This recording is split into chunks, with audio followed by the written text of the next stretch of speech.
दोस्तों, मैं Parasnath live high study IAS में आपका स्वागत है।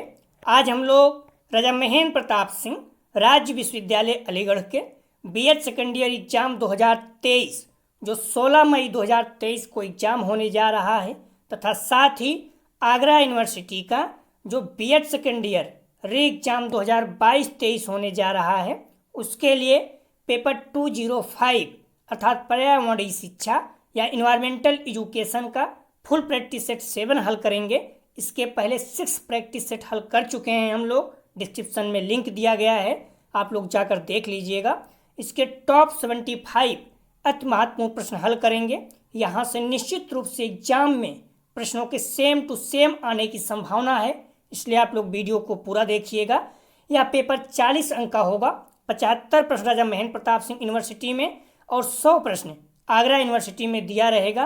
50 प्रश्न हल करना होगा आप लोगों को, अर्थात एक प्रश्न 0.8 अंक का होगा और समय 1 घंटे 30 मिनट अर्थात 90 मिनट का होगा। इस पेपर में पास होने के लिए आप लोगों को कम से कम 16 अंक प्राप्त करना होगा, अर्थात 20 प्रश्न सही करना होगा। दोस्तों, प्रश्नों पर आएँ, लेकिन उससे पहले प्लीज़ आप लोग वीडियो को ज़्यादा से ज़्यादा शेयर कीजिए जिससे सभी लोगों को लाभ हो सके। यदि आप लोग चैनल को सब्सक्राइब नहीं किए हैं तो चैनल को सब्सक्राइब कीजिए तथा वीडियो को लाइक और शेयर जरूर कीजिए, इससे मोटिवेशन मिलता है। आइए देखते हैं प्रश्नों को। पेपर 205 बी अर्थात पर्यावरणीय शिक्षा इन्वायरमेंटल एजुकेशन। ध्यान रखना बी इसलिए लिखा गया है क्योंकि वैकल्पिक है। यहाँ पर 5 पेपर हैं, कोई एक आपको रखना है। इसका फुल प्रैक्टिस सेट 7 हल करेंगे। इसका पहला प्रश्न है, ध्यान रखना अगर आप लोग प्ले लिस्ट में जाना चाहते हैं, जिसको नहीं पता है प्ले लिस्ट कहाँ रहे, तो बहुत आसान है। जो आपकी PDF रहती है, इस जगह पे आप क्लिक करें, तुरंत आपको प्ले लिस्ट में पहुँचा देगा जहाँ पर BD 205 की सारी वीडियो रहेंगी, तो आप क्रम से देख सकते हैं। प्रश्न है, ओजोन दिवस होता है A 30 जनवरी को, B 21 अप्रैल को, C 16 सितंबर को, D 25 दिसंबर को। तो ओजोन दिवस अर्थात मनाया जाता है, तो सही जवाब हो जाएगा इसका C 16 सितंबर को। महत्वपूर्ण प्रश्न है, ध्यान रखना आप लोग। विश्व ओजोन दिवस 2022 की थीम है पृथ्वी पर जीवन की रक्षा करने वाला वैश्विक सहयोग, global corporation protecting life on earth. दूसरा प्रश्न है, ओजोन परत में सबसे बड़ा क्षेत्र कहाँ पाया गया? सही जवाब हो जाएगा इसका A अंटार्कटिका। ध्यान रखना दक्षिणी ध्रुव पर है, जैसे उत्तरी ध्रुव है, दक्षिणी ध्रुव है। उत्तरी ध्रुव पे जैसे रूस की तरफ है और दक्षिणी ध्रुव इधर आपको जस्ट अपोजिट इंडिया की तरफ दक्षिण में। तो ओजोन परत में सबसे बड़ा क्षेत्र कहाँ पाया गया? तो A और अंटार्कटिका। अगला प्रश्न है, भोपाल दुर्घटना में गैस लीक हुई थी। मोस्ट इंपॉर्टेंट में रखिएगा इसको। भोपाल दुर्घटना में गैस लीक हुई थी, इसका सही जवाब हो जाएगा D मिथाइल आइसोसाइनाइड। जो राजा महेंद्र प्रताप सिंह यूनिवर्सिटी का बीएड फर्स्ट सेमेस्टर का एग्जाम हुआ था, क्योंकि फर्स्ट सेमेस्टर में इन्वायरमेंट और एजुकेशन रखा गया है, तो 2023 में पूछा गया था। और विश्वास दिलाता हूँ बहुत इंपॉर्टेंट है, बार बार प्रश्न पूछा जाता है। तो भोपाल दुर्घटना गैस लीक में जो गैस लीक हुई तो उसका नाम है मिथाइल आइसोसाइनाइड। एक चीज ध्यान रखना, तो महत्वपूर्ण है और कई बार पूछा गया है और फिर से पूछा जा सकता है। तो मिथाइल आइसोसाइनेट याद रखना। अगला प्रश्न है, ध्वनि हानिकारक प्रदूषण होता है, अर्थात किस लेवल ऊपर होने पर ध्वनि जो है हानिकारक हो जाता है? तो सही जवाब हो जाएगा 4 का B 80 डेसिबल के ऊपर। ध्यान रखना 80 डेसिबल के ऊपर होने पर ध्वनि प्रदूषित हो जाता है। और जो ध्वनि होता है इसको किससे डिनोट किया जाता है? तो ध्यान रखना D स्मॉल d और कैपिटल B में। ये प्रश्न पूछा गया है, ठीक है, कंफ्यूज नहीं होना। अगला प्रश्न है, अम्लीय वर्षा में समाहित है, बार बार पूछा जाता है, तो सही जवाब हो जाएगा A सल्फर और नाइट्रोजन के ऑक्साइड। कई बच्चे बोलते हैं सब प्रश्नों को रिपीट करते हैं, तो इसलिए रिपीट करता हूँ जिससे आपको याद हो जाए, ठीक है। नए प्रश्न करना है तो आप मॉडल पेपर में पढ़िए, आपको वहाँ पर ढेर सारे पड़े हुए हैं, 500-600, आप तो रटिए, कोई दिक्कत नहीं है। और भी प्रश्न चाहिए तो बुक में पढ़िए, ठीक है। तो मैं वही प्रश्न करता हूँ जो एग्जाम में आना है। आप देख चुके हैं BD 201 में लगभग 50, सेकंड में लगभग 40 और BD 203 में लगभग 60-65 और BD 204 में लगभग 70+। जो इतने में आ जा रहा है, तो फिर अगर आपको ज़्यादा पढ़ना है तो आप मॉडल पेपर या फिर बुक पढ़िए, ठीक है। प्रश्न को वही बार बार कई प्रश्न रिपीट करते हैं, सही है, बट प्रश्न वही किया जाता है जो प्रश्न आएगा, इसलिए कि बार बार किया जाता है कि आपके दिमाग में बैठ जाए, याद हो जाए। ठीक है, बहुत ज़्यादा प्रश्न पढ़ने से अपेक्षा उस प्रश्न को पढ़िए जो एग्जाम में आए। अगर आपको ज़्यादा प्रश्न पढ़ना है तो आप यूपी टेट देने आ रहे सी टेट, वहाँ पर इन्वायरमेंट रहता है जीएस रूप में, आप जम के पढ़िए, कोई दिक्कत नहीं है। लेकिन बीएड में वो पढ़िए जो प्रश्न आपको वहाँ पर सेम टू सेम मिल जाए, क्योंकि वहाँ पर आपको अंक लाना है, जानकारी आप बाद में भी कर सकते हैं। ठीक है, तो अम्लीय वर्षा में समाहित है, मोस्ट इंपॉर्टेंट है सल्फर और नाइट्रोजन के ऑक्साइड। 5 का सही जवाब है ए। ध्यान रखना, अम्ल वर्षा में अम्ल 2 प्रकार के वायु प्रदूषणों से आते हैं, SO2 और NO2, जिन्हें हम क्रमशः सल्फर डाइऑक्साइड और नाइट्रोजन के ऑक्साइड कहा जाता है। इसी गैस की जब वर्षा जल से अभिक्रिया होती है तो सल्फ्यूरिक एसिड अर्थात H2SO4, नाइट्रिक एसिड HNO3, इसको पीसेस में कई बार पूछा गया है, बनते हैं, जो वर्षा के साथ ही बरसते हैं। ऐसी वर्षा को अम्लीय वर्षा कहा जाता है।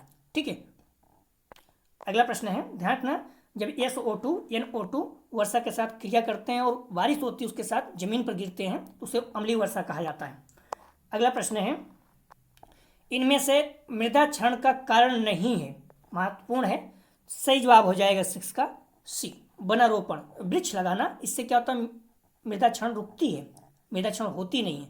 ठीक है, तो बाकी जो है वनस्पति का आवरण का ह्रास, अगर वनस्पतियों को काटा जा रहा है तो निश्चित रूप से मृदा क्षरण होगा। अतिरिक्त सिंचाई या जुताई बिल्कुल होगा। ठीक है, सही जवाब हो जाएगा सी। अगला प्रश्न है, भारत का सबसे बड़ा पवन चक्की संयंत्र है, सही जवाब हो जाएगा इसका बी, तमिलनाडु। अगला प्रश्न है, रासायनिक उर्वरक का कौन सा उदाहरण नहीं है, महत्वपूर्ण है, सही जवाब हो जाएगा बी, कंपोस्ट। ये नॉर्मल खाद होती है, जानवरों के गोबर वगैरह से बनता है। अगला प्रश्न है, इकोसिस्टम शब्द दिया, सही जवाब हो जाएगा बी, एजी टांसले ने। अगला प्रश्न है, ताजमहल किसके कारण खतरे में है, सही जवाब हो जाएगा सी, SO2। अगला प्रश्न है, कोलकाता में वायु प्रदूषण का मुख्य कारण है, सही जवाब हो जाएगा डी, कार्बन मोनोऑक्साइड। अगला प्रश्न है, निम्न में से कौन सा राष्ट्रीय उद्यान विश्व धरोहर की सूची में शामिल है, सही जवाब हो जाएगा इसका सी, सुंदरबन राष्ट्रीय उद्यान। हालांकि ढेर सारे हो गए हैं, जब प्रश्न पूछा गया था तो उस समय विश्व धरोहर सूची में सुंदरबन राष्ट्रीय उद्यान सम्मिलित था। ठीक है, बाकी इसमें और भी हो गए हैं। देखिए कैसे प्रश्न पूछता है, अगर सेम पूछता तो सी ही कीजिएगा। अगला प्रश्न है, भारतीय संविधान में कौन सी धारा पर्यावरण से संबंधित है, महत्वपूर्ण है, सही जवाब हो जाएगा सी, धारा 48A, अनुच्छेद 48A भी कह सकते हो उसको, महत्वपूर्ण है। अगला प्रश्न है, ग्लोबल वार्मिंग का मुख्य कारण है, सही जवाब हो जाएगा ए, CO2 गैस। अगला प्रश्न है, प्रशीतक एवं वातानुकूलन उपकरणों में किसका प्रयोग किया जाता है, सही जवाब हो जाएगा सी, CFC। अगला प्रश्न है, जनसंख्या की तीव्र एवं अनियंत्रित वृद्धि को कहते हैं, सही जवाब हो जाएगा सी, जनसंख्या विस्फोट। अगला प्रश्न है, पॉपुलेशन बम नामक पुस्तक के लेखक हैं, सही जवाब हो जाएगा 17 का बी, पॉल और एहरलिच, महत्वपूर्ण है। अगला प्रश्न है, भारत में वन जीव संरक्षण कब लागू हुआ, सही जवाब हो जाएगा सी, 1972 में। अगला प्रश्न है, संयुक्त राष्ट्र संपोषी विकास सम्मेलन को कहा जाता है, सही जवाब हो जाएगा बी, रियो 2012। अगला प्रश्न है, रियो शिखर सम्मेलन 1992 की कार्यसूची 21 संबंधित है, सही जवाब हो जाएगा ए, संपोषी विकास। अगला प्रश्न है, निम्नलिखित में से एक संपोषी विकास नहीं है, महत्वपूर्ण प्रश्न है, तो सही जवाब हो जाएगा 21 का डी, अंतरिक्ष अनुसंधान। ये जो है संपोषी विकास नहीं है, बाकी लैंगिक असमानता, शून्य भूख, उत्तम स्वास्थ्य और सेहत, ये तीनों जो हैं संपोषी विकास में आते हैं, लेकिन अंतरिक्ष अनुसंधान ये जो है नहीं आता है। ठीक है, महत्वपूर्ण प्रश्न पूछ सकता है, तो ध्यान रखना, जो अंतरिक्ष अनुसंधान है ये जो है नहीं आता है। सीएनजी का विस्तृत रूप है अर्थात सीएनजी का फुल फॉर्म है। सही जवाब हो जाएगा बी, कंप्रेस्ड नेचुरल गैस। अगला प्रश्न है, निम्न में से कौन सा पर्यावरण शिक्षा का मुख्य पहलू है? सही जवाब हो जाएगा सी, ए बी दोनों, पर्यावरण जागरूकता, पर्यावरण चेतना। अगला प्रश्न है, भारत में पर्यावरण आंदोलन से निम्नलिखित में से कौन नजदीकी रूप से संबंधित है? सही जवाब हो जाएगा बी, सुंदरलाल बहुगुणा। अगला प्रश्न है, किसने कहा है शिक्षा और पर्यावरण के बीच अंतःक्रिया पर्यावरण शिक्षा को जन्म देती है? सही जवाब हो जाएगा ए, एस बी कटिबाबू। इसको चेक कर लीजिएगा, संदेह है थोड़ा से बताइए। अगर आपको लगता है किसी भी प्रश्न में आपको संदेह है तो प्लीज़ आप लोग कमेंट सेक्शन में प्रश्न जरूर लिखें। अगर बुक में है तो अच्छी बात है, ये गूगल में बताइए कहाँ पर है। निम्न में से कौन सा सही कालक्रम में है, मतलब पहले कौन, उसके बाद कौन, फिर उसके बाद, एक क्रम आपको समय बताना है। जंगल बचाओ आंदोलन कब शुरू किया गया, नर्मदा बचाओ आंदोलन कब शुरू किया गया, अप्को आंदोलन, चिपको आंदोलन, तो ये सारे क्रम में आपको सजाना है। तो ध्यान रखना जो इसका सही जवाब होगा वो सी होगा, ठीक है। सबसे पहले चिपको आंदोलन, उसके बाद जो है जंगल बचाओ आंदोलन, ठीक है, उसके बाद जो है अप्को आंदोलन, उसके बाद नर्मदा बचाओ आंदोलन सबसे लास्ट में है। एक पॉइंट और ध्यान रखना आप लोग, चिपको आंदोलन पहले था, उसके बाद अपिको आंदोलन था, दक्षिण भारत में था, ठीक है। तो चिपको था, डी के बाद ही सी आएगा, तो डी के बाद सी, ज़्यादातर जगह पे डी के बाद ही सी है। अगर यहाँ पर देखिए सी पहले आएगा तो पहला जो है ऐसे ही गलत हो जाएगा, ठीक है। और बाकी तो संदेह है आप कर सकते हो, तो एक ऐसे ही हो गया, बाकी अगर आप देखेंगे तो नॉर्मली जो है हो जाएगा सही, ठीक है। तो इस तरह से आप लोग ध्यान रखना, क्रम से सजाने की कोशिश कीजिए। तो इसका सही जवाब हो जाएगा 26 का सी, डी। सबसे पहले चिपको आंदोलन शुरू हुआ, उसके बाद जो है नर्मदा जंगल बचाओ आंदोलन, फिर जो है इफ्को आंदोलन, फिर जो है नर्मदा बचाओ आंदोलन, चौथे नंबर पर रहेगा नर्मदा बचाओ आंदोलन। आप इसका सम देख लीजिएगा, जंगल बचाओ आंदोलन 1980 में शुरू हुआ, नर्मदा बचाओ आंदोलन 1989 में, 89 में, और अप्को आंदोलन 1983 में, चिपको आंदोलन 1973 में, ठीक है। सबसे पहले कौन सा आया, चिपको आंदोलन, ठीक है, उसके बाद जंगल बचाओ आंदोलन, फिर उसके बाद कौन सा है, इफ्को आंदोलन है, उसके बाद नर्मदा बचाओ आंदोलन, ठीक है। तो इस तरह से सभी है, आप लोग ध्यान रखना, ठीक है। सारे महत्वपूर्ण है, क्रम में बार बार पूछा जाता, वैसे भी पूछा जाता, सन पूछा जा सकता है। जंगल बचाओ आंदोलन कब शुरू हुआ, 1980 में, ठीक है। चिपको आंदोलन कब शुरू हुआ, 1973 में, अप्को आंदोलन कब शुरू हुआ, 1983 में, नर्मदा बचाओ आंदोलन कब शुरू हुआ, 1989 में, ठीक है। तो इस तरह से आप लोग ध्यान रखना, महत्वपूर्ण है। अगला प्रश्न है, देखिए अभी हम लोग अब बात कर रहे थे डेसिबल को संक्षिप्त में कैसे लिखा जाता है, महत्वपूर्ण है। सही जवाब हो जाएगा डी, डेसिबल को डी बी, ध्यान रखना स्मॉल में डी रहेगा और कैपिटल में बी रहेगा।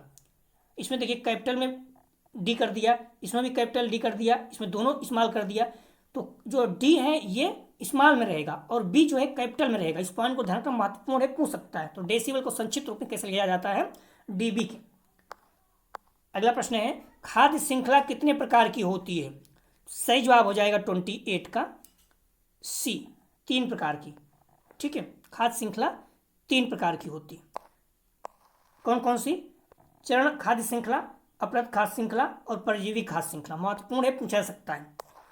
अगला प्रश्न है, पारिस्थितिकी पिरामिड कितने प्रकार के होते हैं? सही जवाब हो जाएगा ए, 3 प्रकार के।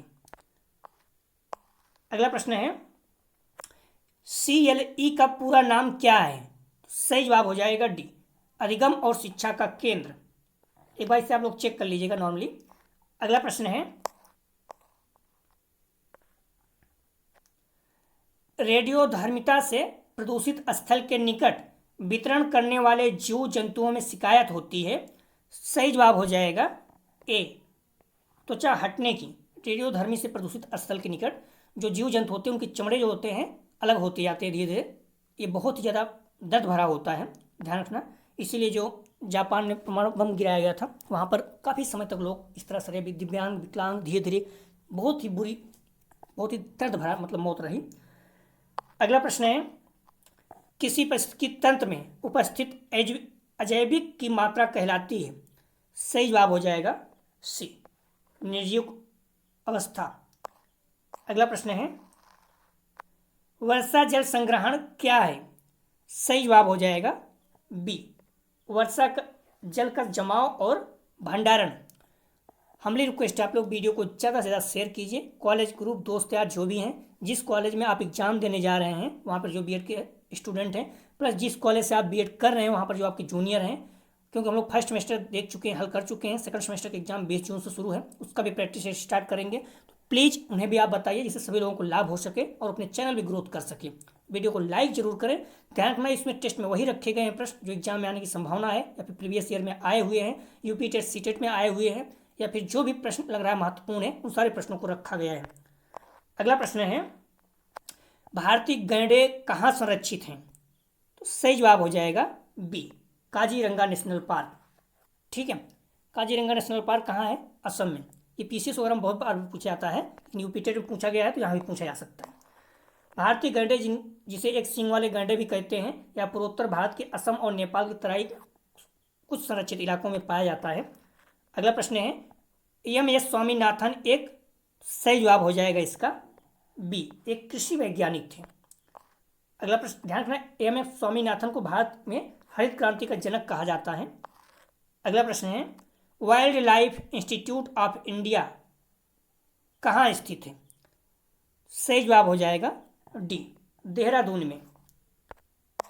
अगला प्रश्न है, गिर शेर परियोजना अवस्थित है?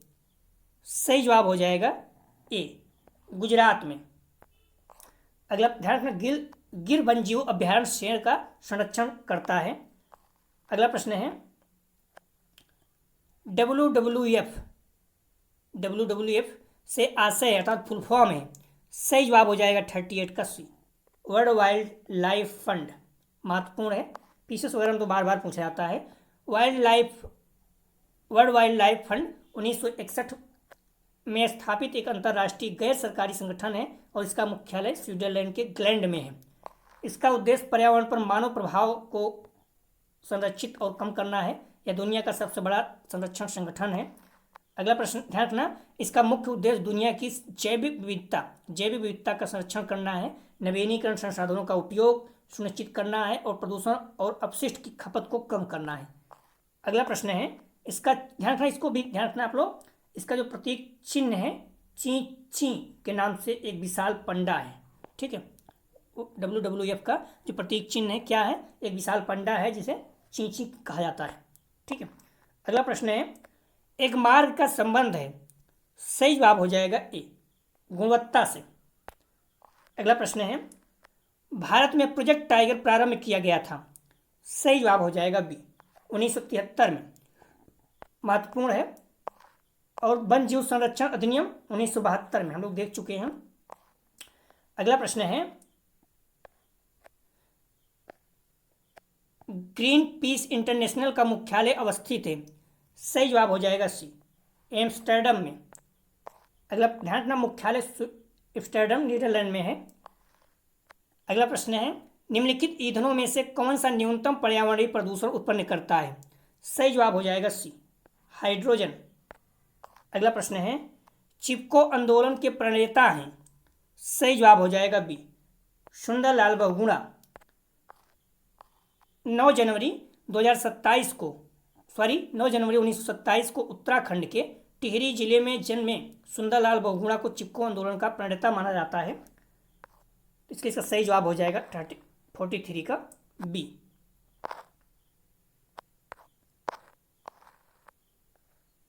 चिपको आंदोलन के प्रणेता हैं तो बी, सुंदरलाल बहुगुणा।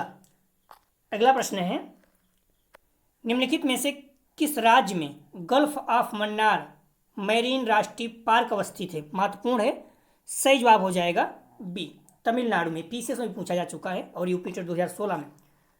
अगला प्रश्न है, पर्यावरण को बचाने के लिए चिपको आंदोलन से कौन सा राज्य जुड़ा हुआ है? सही जवाब हो जाएगा 45 का सी, उत्तराखंड। हम लोग प्रश्न हल कर चुके हैं, मैं थोड़ा सा घुमा कर पूछा गया है तो मैं इसलिए रख दिया हूँ, किसी भी तरह से प्रश्न पूछा जाए तो आप लोग ध्यान रखना। निम्नलिखित अंतर्राष्ट्रीय संस्थाओं में कौन सी संस्था वन जीव संरक्षण के प्रति समर्पित है? सही जवाब हो जाएगा 46 का डी, IUCN। अगला प्रश्न है, निम्नलिखित में से किस जनपद में चंद्रप्रभा वन्यजीव अभयारण्य स्थित है? सही जवाब हो जाएगा इसका बी, चंदौली। अगला प्रश्न है, निम्नलिखित में से कौन सी अंतर्राष्ट्रीय संस्था पूरे विश्व में पर्यावरण सुरक्षा की देखभाल करती है? सही जवाब हो जाएगा इसका डी, यूएन, संयुक्त राष्ट्र पर्यावरण कार्यक्रम, यूएनईपी है।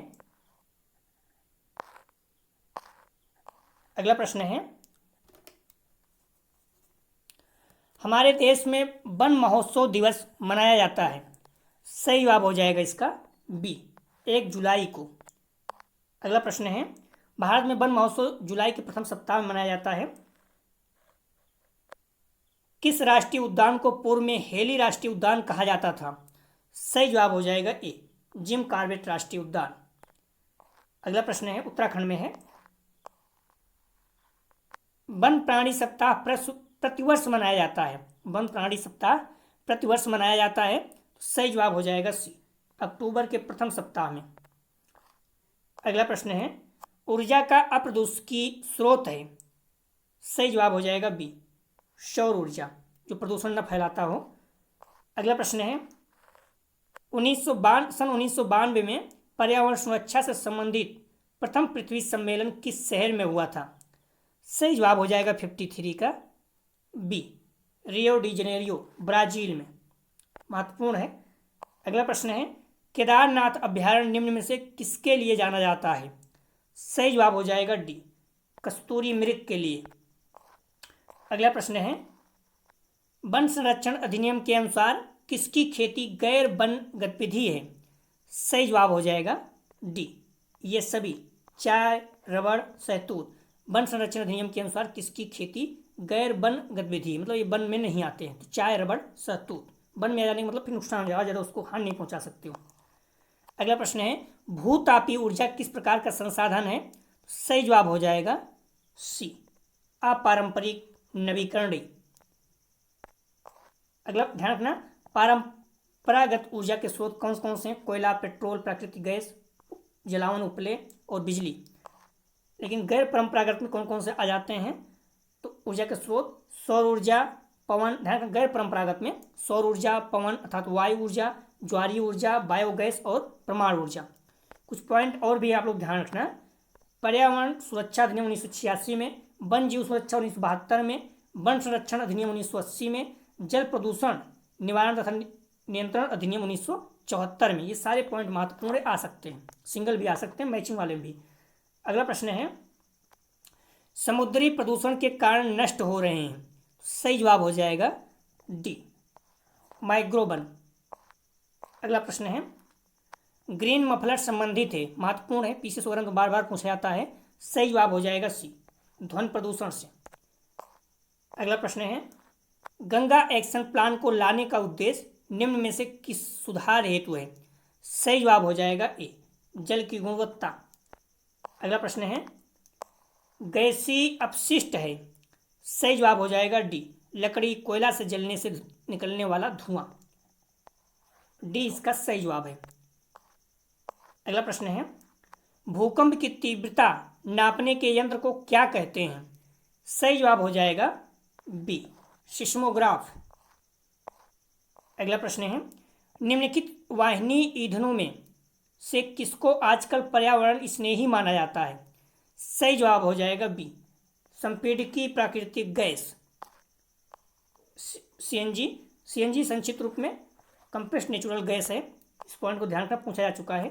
कौन सा वायुमंडलीय प्रदूषक अम्लीय वर्षा का मुख्य कारक है? सही जवाब हो जाएगा ए, SO2, सल्फर डाइऑक्साइड। अगला प्रश्न है, निम्न में से कौन सी ग्रीन हाउस गैस नहीं है? सारी ग्रीन हाउस गैस हैं लेकिन एक नहीं है। सही जवाब हो जाएगा सी, CO। हम्बली रिक्वेस्ट है, आप लोग वीडियो को लाइक जरूर करें और शेयर करें, जिससे ज़्यादातर बच्चों को लाभ हो सके। आप लोग प्लीज़ वीडियो को लाइक जरूर कर दिया, आप लोग लाइक नहीं करते हैं। अगर 30-40 लोग देख रहे हैं, 30-40 लाइक तो कम कम से आना ही चाहिए। लाइक करने में आपको कोई नुकसान नहीं होता, आप लोग जानकारी बता दें, कोई भी नुकसान नहीं होगा, लेकिन हमें मोटिवेशन मिलता है कि आप लोग सपोर्ट कर रहे हैं। ठीक है, तो लाइक जरूर किया करें।